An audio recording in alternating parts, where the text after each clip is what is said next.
Ciao e bentornati, welcome back to Pillole D'Italiano.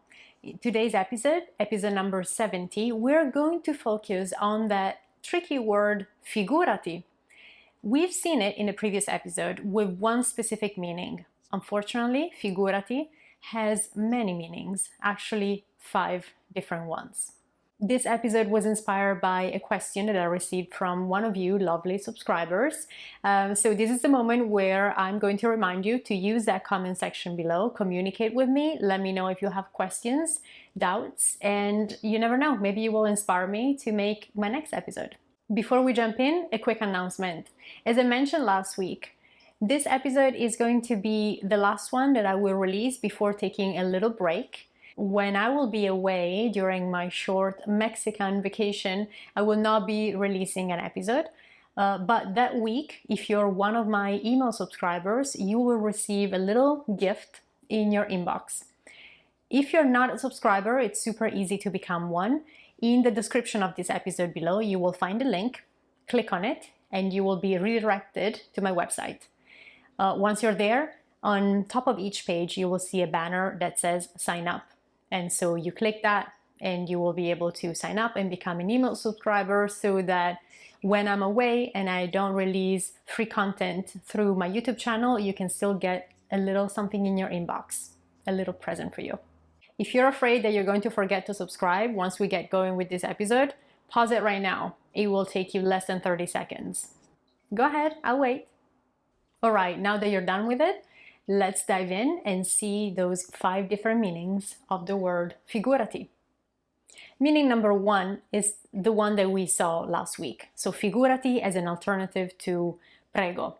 It's another way of saying you're welcome. The second meaning is to express surprise. So I could say, figurati che ho visto Peter Dinklage ieri sera.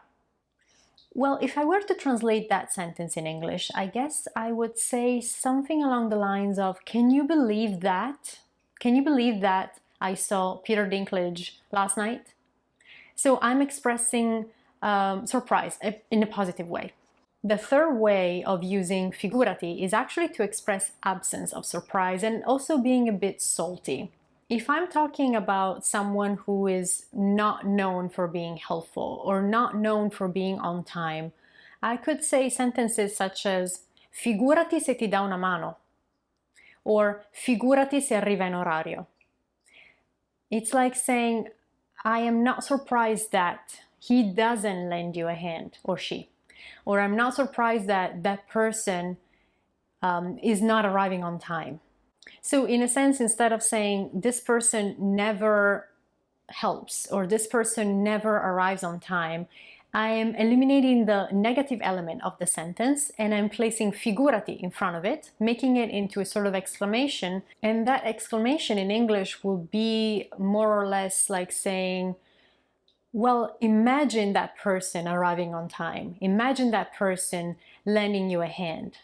And of course, I'm being a bit salty and sarcastic. We both know that that person is not going to be helping you or arriving on time. So that's the meaning of figurati. I'm expressing that absence of surprise because I already know the person or already know what to expect. Does this make sense? The fourth meaning is skepticism or disbelief. Imagine that you're coming to me and asking if I have an umbrella because it's going to rain soon, but when I look outside of the window, there is no one cloud in sight. So of course I'm going to express some disbelief, some skepticism by using figurati. I might say, figurati se piove, non c'è nemmeno una nuvola in cielo. Figurati se piove, non c'è nemmeno una nuvola in cielo. And lastly, a fifth way of using figurati is to express how hard or improbable, how difficult something is. Imagine that we're walking into a room, there is a big party with 100 strangers. I turn towards you and I say, figurati se posso imparare il nome di tutti. Figurati se posso imparare il nome di tutti. So I'm basically saying how hard it's going to be to learn or to be able to learn everyone's name. By using that figurati, I'm really saying that it's something improbable or very hard, very difficult to do. I hope that this was clear. I know that some of these meanings are close enough, kind of overlapping, maybe for an English speaker is not so easy to distinguish between all of them. My recommendation as always is to focus on a little chunk at a time, so maybe don't try and figure out all these 5 meanings at once. Focus on 1 or 2 new meanings or new ways of using figurati at a time, and then go look for proof in the real world. If you're reading an Italian book or an Italian magazine with interviews, that could be a good source of these figurati when you have dialogues. If you are watching TV shows, just pay attention and then pause when you see a figurati and try to figure out what would be the meaning in that instance. Let me know how clear today's episode was, leaving a comment in the comment section below. And also let me know if you enjoyed it by liking it, hopefully. And if you're new to the channel, subscribe to it. And I will see you in 2 weeks. Ciao, a presto!